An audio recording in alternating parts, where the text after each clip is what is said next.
Greetings, kids. Bishop Vedder here. I'm still your bishop. I'm here to read another book.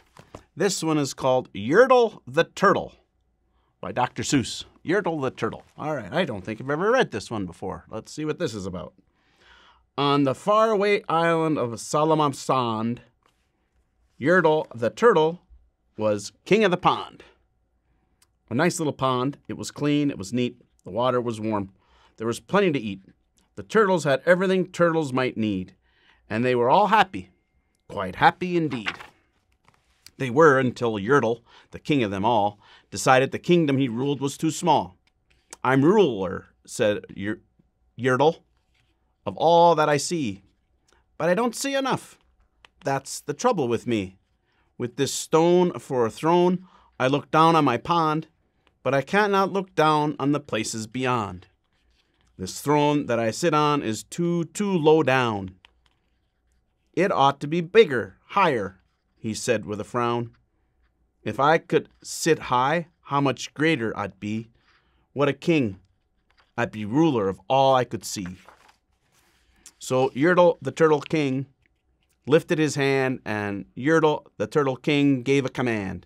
He ordered 9 turtles to swim to his stone, and using these turtles, he built a new throne.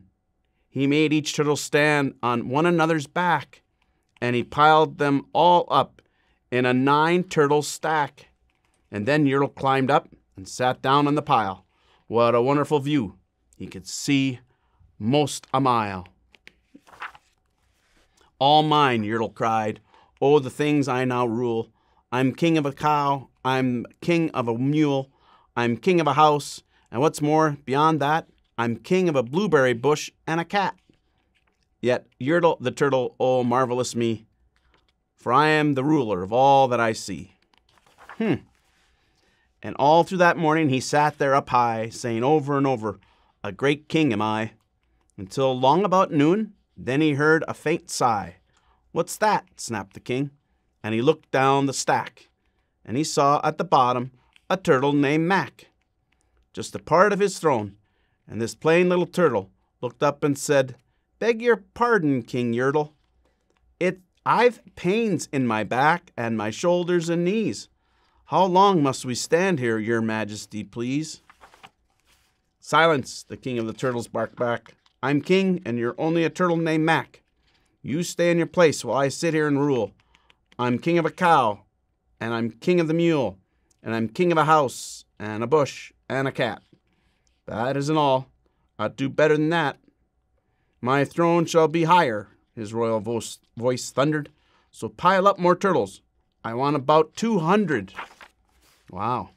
"Turtles, more turtles," he yelled and brayed.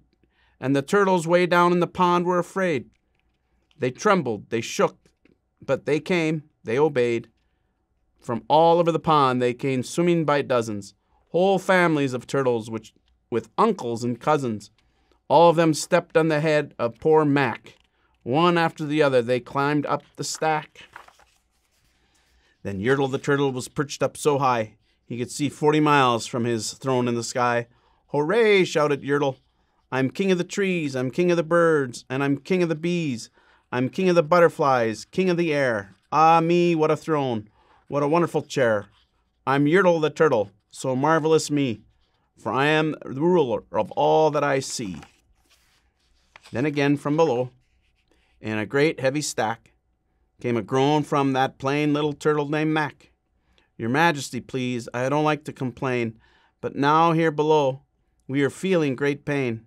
I know up on top you are seeing great sights, but down at the bottom we too should have rights. We turtles can't stand it. Our shells will all crack. Besides, we need food. We are starving," groaned Mac. "You hush up your mouth," howled the mighty King Yertle. "You've no right to talk to the world's highest turtle. I rule from the clouds, over land, over sea. There's nothing, no nothing, that's higher than me." But while he was shouting, he saw with surprise that the moon of the evening was starting to rise, up over his head in the darkening skies. "What's that?" snorted Yertle. "Say, what is that thing that dares to be higher than the Yertle the King? I shall not allow it. I'll go higher still. I'll build my throne higher. I can and I will. I'll call some more turtles. I'll stack 'em to heaven. I need about 5,607. But as Yertle the Turtle King lifted his hand and started to order and give the command, that plain little turtle below in the stack, that plain little turtle whose name was just Mac, decided he'd taken enough, and he had.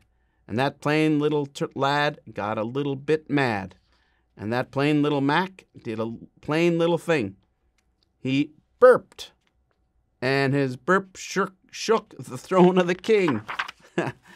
And Yertle the Turtle, the king of the trees, the king of the air, and the king of the birds and the bees, the king of a house and the king of a cow and a mule, well, that was the end of the Turtle King's rule. For Yertle, the king of all Salamansun, fell off his high throne and fell plunk in the pond. And today the great Yertle, that marvelous he, is king of the mud. That's all he can see. And the turtles, of course, all turtles are free, as turtles and maybe all creatures should be. The end. That was a good story, huh? Dr. Seuss always does a nice job. But it's good to remember, kids, when our king, Jesus, who's king of the universe, he doesn't go up high and squish us.